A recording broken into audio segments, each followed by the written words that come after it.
In 1994, a small valley town in the Pacific Northwest completely vanished off the local maps. Not because the people died, not because of a natural disaster, but because of a sound. It was called Oakhaven, a town of 5,000 people. And on a crisp November evening, right in the middle of a high school championship game, a local teenager was murdered on the 50-yard line in front of the entire community. But if you visit the valley today and ask the survivors who did it, they won't give you a name. They won't even look angry. Instead, they will stare right through you, smile, and ask if you want another cup of coffee. They didn't bury the secret. The secret buried their minds. Meet Leo Chen. He is the creator of the underground audio podcast Lost Frequencies. Leo specializes in digitizing old, forgotten radio broadcasts. 3 months ago, an anonymous viewer mailed him a box of old cassette tapes found in an attic in Washington state. The tape was a live recording from Oakhaven's local radio station on November 12, 1994.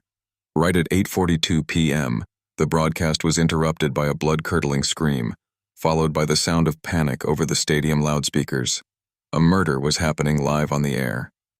But right after the scream, the radio host didn't call the police. Instead, a bizarre low-frequency hum took over the airwaves. It played continuously for 48 hours straight across every radio, television, and phone line in the town. Obsessed with the tape, Leo drove out to Oakhaven to find out what happened to the killer. He tracked down the mother of the teenage boy who was killed. Her name was Evelyn. When Leo asked her about her son Julian, her reaction sent chills down his spine. She didn't cry. She didn't look sad. She looked completely blank. She told Leo, "I've never had a son named Julian. I only have my knitting." Leo realized everyone in the town suffered from the exact same condition. They could function perfectly, pay taxes, and run businesses. But the entire month of November 1994 had been completely wiped from their brains.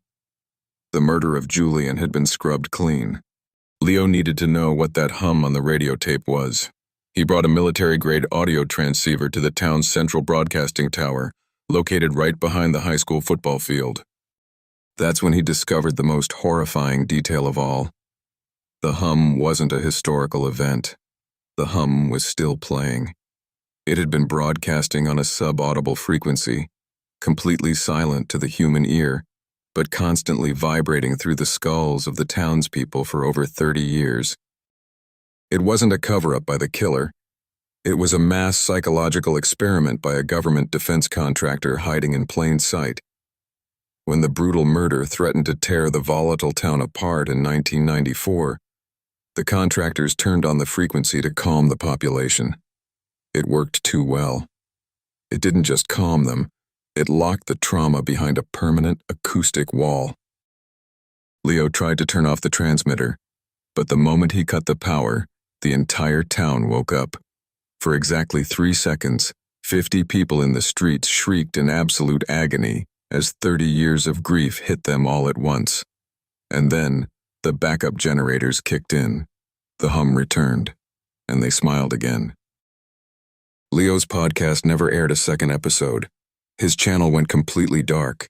If you search for Oakhaven today, the road signs are gone, and GPS routing completely bypasses the valley. So next time you are driving through the mountains and your car radio suddenly cuts out to static, don't try to find the station, just keep driving, because some towns don't want to be remembered.